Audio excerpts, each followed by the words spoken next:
If you or someone you know has ever thought about moving to Los Angeles and starting a career in the arts, you know how overwhelming a decision that can be.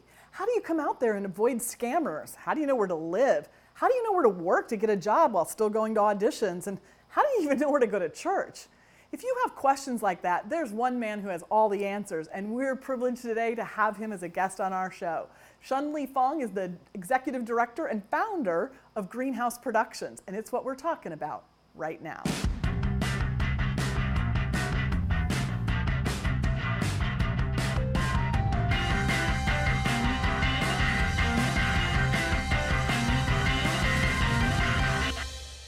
Welcome to Right Now. I'm your host, Jennifer Shookman. I'm super excited that today we have Shun Fong on our show, and he is the most incredible person. If you know somebody who wants to move to LA, he and his organization can help you. But first, let me just give you a little bit of background on him. He was a lawyer in Nebraska, and he decided, you know what, I want to move to Los Angeles and become an actor, a filmmaker, and a musician, because, you know, lawyer. Then he came out here and he did even more than that. He founded an organization called Greenhouse Arts and Media, which is a creative arts organization that's helped thousands of creative professionals. He's an often requested consultant. He's a book writer. He has all the answers. If you're thinking like, I don't know, should I move to LA? Should I follow my dream? Should I follow my passion or my calling? Shun is the guy with all the answers. Thank you for coming today and sharing your answers, because there's a lot of questions for people who are... I hope I can deliver. If not, we'll make it up. It'll be fine. Yeah. It's Hollywood. Lawyer, right? It's Hollywood. We make stuff up all the time. Exactly right. All right, so you're in a desk in Nebraska, billing hours as a lawyer. Yeah. And how does that turn out into moving to LA for acting, filmmaking, and becoming a musician? Well, I mean, the short answer is I come from a really creative family. There's 8 kids in my family, and they're all in the arts in one way or another. I was a worship leader at my church. I was doing all sorts of stuff, mentoring young musicians and songwriters. And about halfway through my career as a lawyer, I'm like, Lord, is this it? I mean, I'll do it. If that's what you have for the next 40 years of my life, I'll do that. But I really need to hear that from you, because right now I'm not having a whole lot of fun. Being a lawyer is not the most creative thing in the world. And because when you start being creative as a lawyer, you start getting disbarred, you know. So we try to avoid that as much as possible. So. You really have to stay in the lines of that profession. Exactly, yeah. So just in praying and just saying, hey God, is this it? There seems to be parts of me that are not being utilized. Just spending a lot of time in prayer and getting counsel from mentors of my own. Just more and more, I just had this burning passion for what was going on in the professional creative arts, and I got myself an agent there in Omaha, where I'm from, and I'd sneak out at lunch to go on auditions and just pray that my partners would not hear about it or find out, you know. But today's audition is a legal commercial. Yeah, exactly. That dress looks familiar. Yeah. Well, after a while, I just was like, Lord, if you've got something else for me, I need you to let me know. And went on a little retreat, and God was like, I'm sending you to Hollywood, and you're going to be doing all the creative stuff that your heart's just longing to do. And about 2.5 years later, I actually made the move and came All right, out. let's talk about that for a minute. Okay, because that was the quick version. Yeah, but that's what we all want, right? It's like, I kind of really want to do this thing, and we're kind of like trying to figure out if God's telling us to do it. Right. And for you, it's like God said do it. 2.5 years later, I was really successful at it. Yeah, 2.5 years, yeah. That's really not that long in Hollywood. Yeah, exactly, It's like dog years are 7, Hollywood years, it's decades. Yeah. So how did that, was it something you felt in your heart? Was it something that somebody said to you? Was it a culmination of all of those things? How did God speak to you? It was really a culmination, like you're saying. I feel like a person's calling is not only what they're passionate about, which we hear a lot about here in Hollywood. Oh, I'm so passionate about filmmaking or acting or whatever it is. But are the skills there? Are you mature enough emotionally and intellectually? Do you have all the things together so that when you come out here to LA, you actually can be competitive, and so many people miss that. So that's why the 2.5 years happened. God was really using that time in my life to kind of strip down some of the stuff that I thought and replace it with the stuff that I needed. So can you talk about anything that happened during that specific time? Was that paying off college loans, or did it mean becoming more humble so that I could, handle rejection better? What did it look like? Yes, and more. Part of it was learning just obedience, to listen to the Holy Spirit when it was time to jump. I needed to jump and not just sit there and be the lawyer and ask questions and say, well, is this a practical approach, that sort of thing. So just learning to say, okay, this is what God wants right now, and even if I don't get it, I'm going to proceed. And that's not the easiest thing to learn, but the humility, learning to go to auditions, the professional side of things, all of those things have to be learned in the lead up, as well as paying off law school debts and all that good stuff that has to happen. And so many people kind of bypass that to their peril, I think. Yeah, that's interesting. So too, looking at you, you're a lawyer, so things are kind of by the books and numbered and evened up. And part of what becoming a creative professional is sort of sitting still and listening. Yeah. And so I'm sure that 2.5 years was really helpful in you sort of getting some of those skills. You know, I had to really learn the difference between being practical and being wise. And I think there's a big difference. Yeah. And I think a lot of times we use our own practicality, which is relying on our own knowledge and understanding, which is the opposite of what we're supposed to do as believers, you know. And learning that wisdom doesn't mean that you have it all figured out, but it means that you are listening and you're spending the time finding out what it is that you're supposed to do. That's a really good word, because I can talk myself out of doing a lot of things. Oh, me too, because it's not practical. Exactly. But oftentimes God doesn't call us to do the practical things. That's exactly it. So you moved out to LA. Was it just like you expected it would be? Did you find fame and fortune in your first week out here? You know, it was really good that my agent back in Omaha connected with me with my agent here. So we already had that connection made, and I was able to get an agent really quickly. And from there, that agent just really pushed me, and a lot of really cool you know, projects, stuff that was out there that I could do, got into the Screen Actors Guild really quickly. So it did go very fast. And then the dry season hit, you know, and I'm sitting there in my apartment and just saying, God, what is going on here? I thought things were going so well. I was killing it. I was doing great. What, did I make you mad or something? You know, and it was a season where I had to learn that, especially for creative people, that there are seasons. There are seasons that are where you're really fruitful and you're doing a lot of stuff and just things are really clicking along. And then there are desert seasons where you have to learn to just be still and be quiet and be okay with that. And both of them are from God. Both are good seasons to have, you know. And sometimes those seasons come about as a result of other forces. It's not you or a spiritual problem. It's the Academy Awards gave out too many awards to one group of people, so we're not having any roles for that kind of people for the next few years. There's so much like out of your control. Yeah. But as an actor, as a creative person, we like to beat ourselves up. so we're always asked, well, what did I do? You know, and really, it's nothing. It's just a new season. And what I've found over the years of being here in LA is those seasons come and go, and you have to learn to kind of go with it like a roller coaster. Is that the advice you'd give to somebody who's coming out here, is to learn to kind of... Yeah, that would be one of the things, is to learn that, you know, as creative artists, and especially actors, we're used to the world kind of revolving around us, or we think it does, you know. And I think the thing that we all have to learn, especially as actors, but all creative artists of any sort, is the world does not revolve around us. And we have to be okay when it's not about us at that moment. Yeah, that's good. I think it was Donald Miller, somebody who said that there's a movie of my life and I'm always in it. And everybody else is just supporting actors. Exactly. So, yeah, I totally understand that.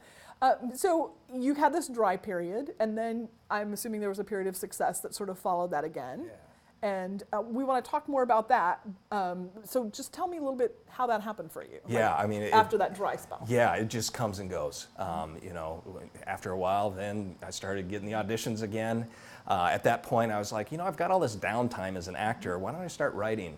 So I started doing some feature scripts that are still out there, and one by one, God began to take the different areas of my life, that even the law aspect that I thought, I'm done with that, you know, and began to put them all into a package together and say, we're still going to use this. There's a purpose to all these things that I took you through. And just learning to embrace that and learning to serve other people in the process, that's where things started to really get exciting. Oh, I bet. That's really cool. We've had other guests on here recently who've talked about the same kind of thing. Like, I was teaching and I was waitressing but then all of a sudden all those things came together into this one area of passion and calling, and that's where, just like you said, things Yeah. really got exciting. Well, I want to know more about that exciting part about it, but I'm going to make our audience take a break and then come back and hear about it. So we want you to stick here so you can hear more about Shun Lee and his journey to Hollywood and what he's doing to pay it back to those who are coming behind him. Stay tuned.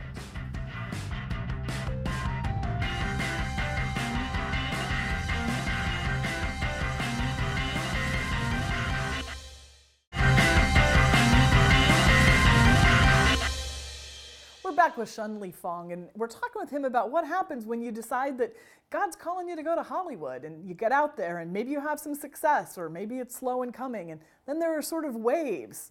What happened next to you? Because I'm sure everybody at home's wondering too. Like, Yeah, well, there were times where I wondered if I was going to be eating that week, which is a really different thing from being a lawyer. I mean, when you got that nice paycheck every other week or so, you know, and to go to the place where you're like one of the starving artists in a city full of starving artists. There are 11,000 new actors every year in LA. And 12,000 new film school grads every year, added to the ones before. And everybody's a writer, and so it's a very harsh environment. It's beautiful because it's creative, and you have the opportunity to just dive in and be as creative as you want. On the other hand, you're competing against some of the best people in the world. They're all coming here. So learning how to roll with those punches and deliver the goods day after day, even when people are, the casting director rejects you because you're an inch too short, or you're not blonde, or you are blonde, or whatever it is. You have to learn how to wrestle with those things, deliver your best every day, every audition, and then walk away saying, I did what I could do. Now it's in God's hands, and it's not up to me. So that sounds like a really good discipleship program. It is. Learning how to really follow minute by minute. Absolutely. I mean, it's the thing. If you want to learn what it means to follow God, be in the creative industry. It will either teach you trust, or you will just learn despair and have to walk away. And sometimes it's both. So you continued on this journey, and you found some success. You've done some things that you're proud of. Tell us some of the things you're most proud of. I mean, some of them were as actors, where I was ending up, whether it would be in a commercial or a feature film or whatever it was that I was doing. But I mean, some of the other things were little side jobs. So I got to work on Passion of the Christ with Mel Gibson when both times it came out. Actually, it came out in 2 successive years. And got to work as a liaison between that company, Icon, and the churches all across America, which was just great. So I'm calling up people saying, hey, you need to go see this movie. And they're like, oh, yeah, we do. You know? And then just hearing the stories about what God is doing in Hollywood, you know, from the perch in that production company, pretty amazing stuff, just to know that, hey, God doesn't leave any place. And even though the church over the years has said that Hollywood is that God-forsaken hellhole, it's not. God's really doing some amazing stuff here. And so to be able to be part of projects like that is just a tremendous amount of fun. Somewhere along the way, you formed an organization called Greenhouse Productions. Tell us about how that came to be. The Greenhouse was something that I had been thinking and praying about even before I moved out here. In fact, the name was something I really felt like God kind of stuck in my heart, in my brain, and said, you're going to be doing this. And so when I moved here, initially I thought, that's what we're going to be doing. We're going to be mentoring young artists. We're going to be helping them, pooling resources together, working on projects. And so when I got here and it didn't take off, I was like, did I hear wrong? What's the problem here, you know? And really that was a season where God was teaching me some really important lessons about how to serve other people as opposed to building our own kingdoms. Because we like to build our own kingdoms. We like it when the spotlight is on us and we can say, look what I did, you know. God's not so interested in that. He's only got one kingdom. And we have to get on board with his. And so for those first few years, I was just learning to serve, learning to help other people, leading a Bible study, doing whatever it took just to be giving myself away to people who are in the entertainment industry, in the arts. And to find community within that larger community. Yeah. I've got a good friend who says that the entertainment industry, your value is proportionate to your ability to solve other people's problems. Oh, interesting. And so many people come here, maybe they've got this little void in their heart, you know, something that they're just trying to to figure out, maybe they've got some daddy issues or whatever it is that they're trying to get fixed. And really what we have to learn here is how to solve other people's problems, because creativity is about problem solving. That's all it really is. So learning how to do that during that season was really pivotal. And then the greenhouse started about 10 years ago. And we had the opportunity, just a church said, hey, here's our basement, you can use that, and here's a key, just make sure you turn off the AC and the lights when you're done. And we started out with about 5 people. And I just said, hey, if you need to be are part of this conversation about what it means to be an effective creative artist, doesn't matter what your background is, doesn't matter what your faith is, just come be with us, be a part of the process. And so after the first week, we then quickly outgrew the church basement. And then we outgrew the church as a whole. We ended up at a place over in Pasadena called the Shakespeare Club. We outgrew that, and now we're at CBS, and we're just praying we don't outgrow that one. So, but you're filling the rooms.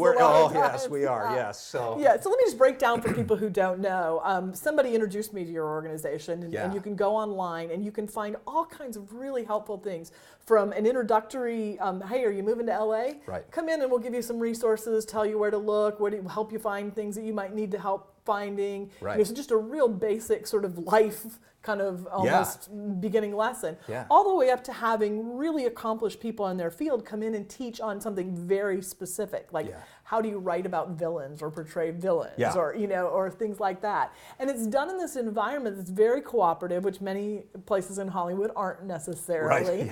And people exchange information and they get to know each other and they come back, and there's groups that form out of these kinds of things, and constantly bringing in new and fresh talent. It's a really, really amazing organization. Well, thank you. We didn't see it going as fast and as big as it did. I tell people that we have all the issues of a mega church and none of the tithe. So it's like we are a nonprofit. We call ourselves a creative, collaborative community where people of all disciplines, not just film and television, but music and photography and dance and poetry and all the different artistic disciplines come together, and they're working with one another, they're learning from one another, they're finding projects to do together. It's just a really interesting environment. And the name, The Greenhouse, is really about having an intentional space where you shape it in such a way that the things that you value grow naturally and bear fruit. And that's really what we're about. We want to see creative people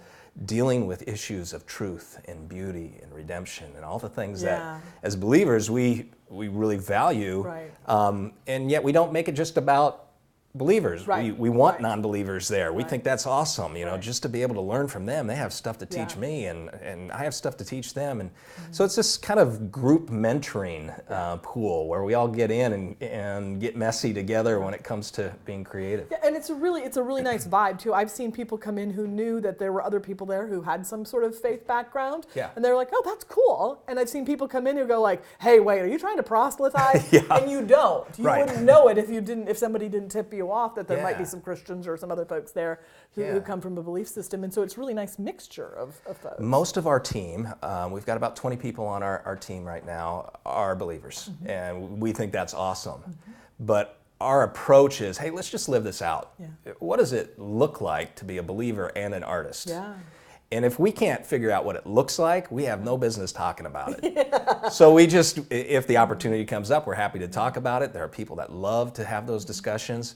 But really, we just want it to be reflected in how we live every day, how we treat the people, how we deal with conflict with one another, which isn't always much fun, but if you can't do that, then you can't really do the other stuff as well, because there are creative differences in the entertainment industry. You got to learn how to navigate those. I know.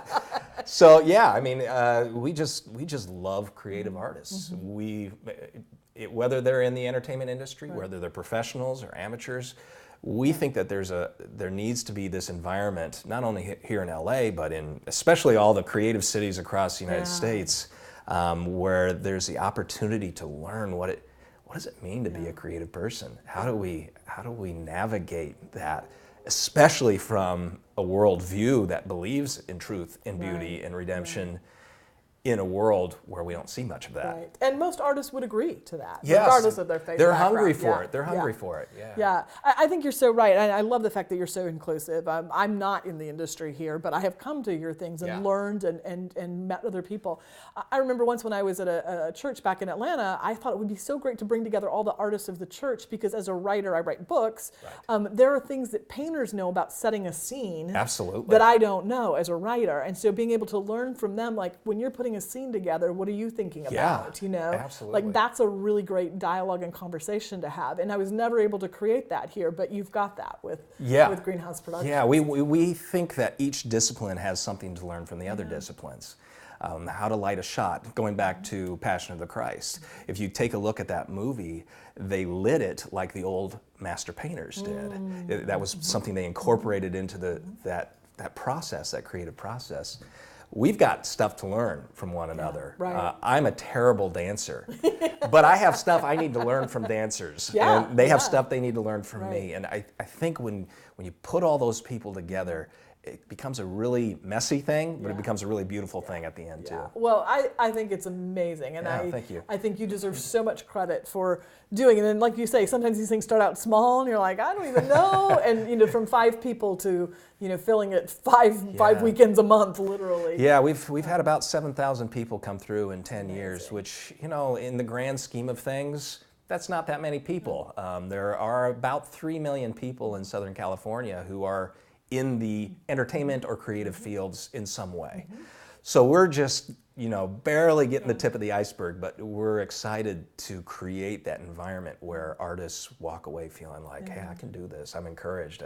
These people actually care about what happens to me. Yeah, and that's a good thing. And I think it would be great if you can spread it to other cities and do that. But right now, you're not able to be in multiple places at once, but you have written a book that helps with that. So tell me about that. I wrote a book called The Saints and the Poets. And this is a collection of 52 different essays and articles just dealing with the question of what does it mean to be a creative artist.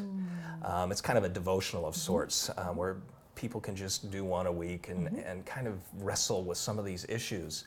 I find that the church has not done a really good job of talking with creative artists. They don't get us because, let's face it, creative artists are weird. We're weird. We're just strange, and we like to color outside the lines. That doesn't always fit well into a church environment, unfortunately. And the problem with that is that we've seen kind of this divorce happen between creative artists and the church. But creative artists need the church. And the church needs the creative artist. I say that the creative artist has a prophetic voice. They want to speak the truth all the time, even when things are tough. And that's the best definition of a prophet. Prophetic voice, yeah, absolutely. so we need to have that reconnection between the church and the creative artist, because there's such a need from each side for one another, and we need to recreate that. One of the cries I've been hearing, just having been out here in Hollywood and talking to folks that are in the industry, is that there comes a point where this is hard because it takes you away from your family. You're in an environment where things aren't always great, that it's not good influences, it's long hours, and that there's times where they just have to step away and decide, is this what God's still calling me to? And in those moments, what they feel like they need, actually in all of those moments, is they need the support of a church. They need people praying for them. So we're going to take a break, but when we come back, I just want you to talk to the folks who, like, I'm not moving to Hollywood, but maybe what they could do to help support artists who are out here working. So stay tuned, and we're going to come back with more with Shun Li Fong right after this break.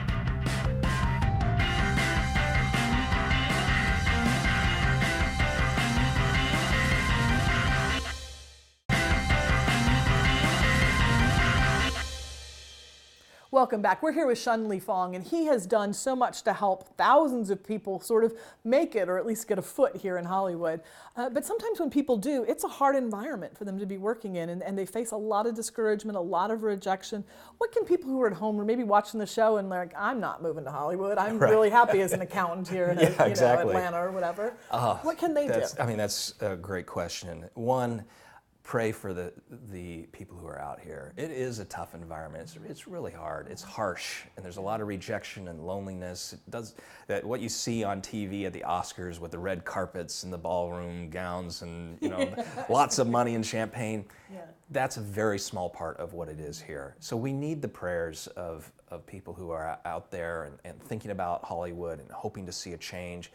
That's going to happen. We're seeing more and more believers come here to Hollywood, and that's what we want. The other thing, I think a lot of people do want to see a change in the content that's coming out of Hollywood. And it's one thing to complain about what's coming out. Right. It's too easy to complain. What we need are businessmen and women who are willing to put their money where their mouth is and say, we want to finance this film, we want to finance this, maybe it's an album that a musician wants to do, or whatever the artistic work is. Back in the day of the Renaissance, that's what the church was driving it. We need to get back to that place where no matter where they are, they're praying for us, and at the same time, they're coming behind us financially to make it happen and encouraging us to move forward. A lot of times projects get slowed down just for a lack of the resources. I know you have your own production company, and I'm sure you would be happy if there's someone out there who's like, I think that's a great idea. We should back some people in Hollywood to do some things we want. You'd be happy to talk with them. I'm totally happy to talk with them about that. And the best way for them to get a hold of you is your website? Yeah, they can get a hold of me at info@greenhouseproductions.com. Okay, great. And my production company is called Genuine Productions. And so we've got several projects, long form, short form, publishing, etc. in the works. Thanks for all the work you do to just keep people lifted up as they're out here doing what God's called them to do and using their talents. And thank you for being at home and for praying. And maybe you will find an artist that you can support. We appreciate your support of this program, and we'll see you next time.